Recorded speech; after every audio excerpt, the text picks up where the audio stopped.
ay sorpresa. At naman agad ang Sa ating kahit minsan ay magulo, sa ating lagi kaming ganado. Ayan naman ay nasa airport na ako while waiting my time. Siyempre, yan, sa airport na ako.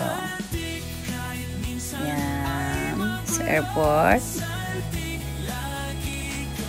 Ayan, on board na ako, nasa lobby na ako, waiting na.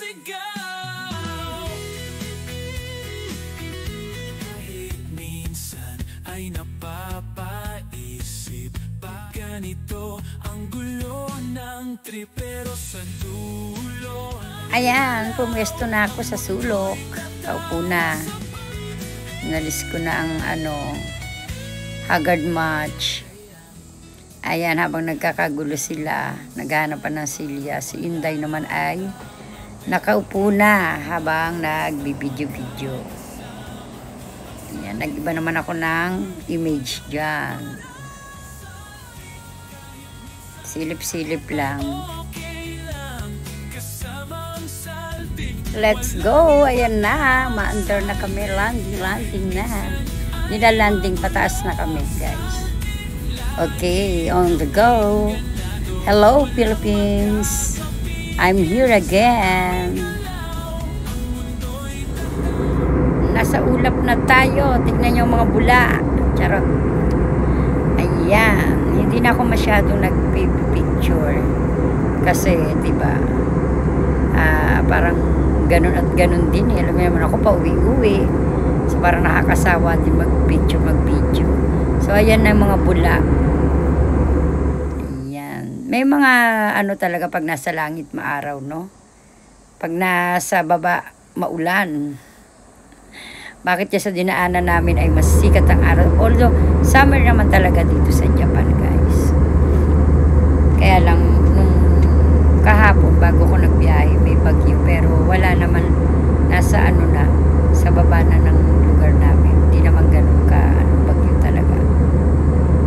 Kaya tuloy pa rin ang biyahe ni Inday. Diba? Para lang ma-meet ang Team Saltik. Hindi, may inaayos lang ako, guys. Kailangan bumalik sa ating bansa. Meron akong mga part na dapat balikan.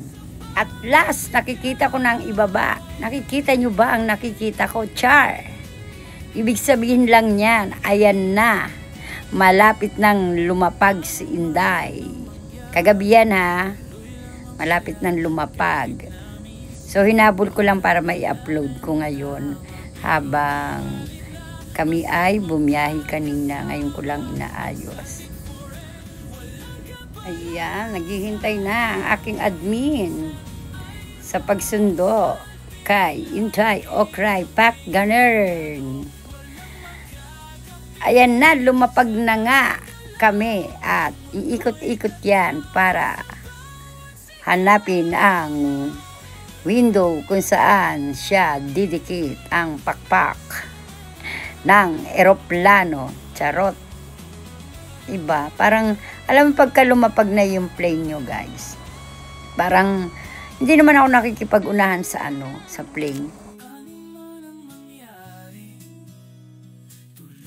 Sa wakas, nagkita na kami ni admin. Ayan, ay nako, Diyos ko, day.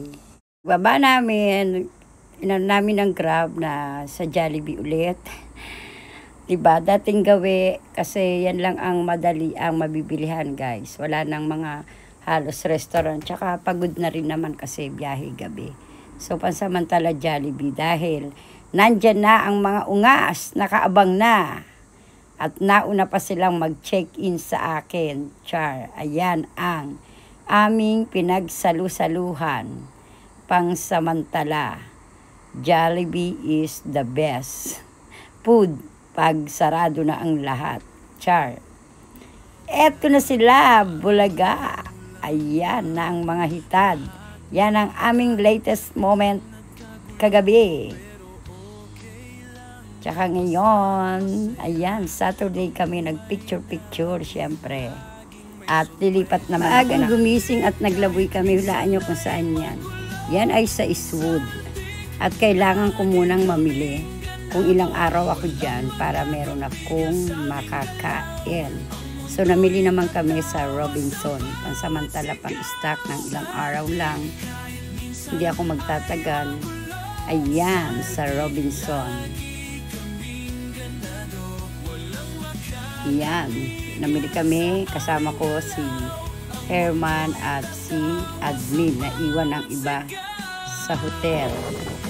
After that, bumiyahe kami going to Pangasinan kahit na may umuulan-ulan, maambon-ambon. Sige, tuloy lang hanggat may pag-asa, char. Diba? Pinuntahan naman namin ang lugar ni Ma'am Marlene. At dyan kami meeting. At according to my source daw, si Rick ay susunod. Ayan ang bagong airport ng Pangasinan. Madadaanan natin, guys. Pero hindi pa siya nabababaan na. Pero okay na siya, kaya lang hindi pa siya nagagamit. So, makikita ko rin ang lugar na tinatago-tago ni Ma'am Marlene. Yahoo! Diyan kami sasama-sama. Ayan na ang Binalonan Airport, Pangasinan. So, hanggang dyan na lang, guys, tayo. Dito lang yan sa Inday.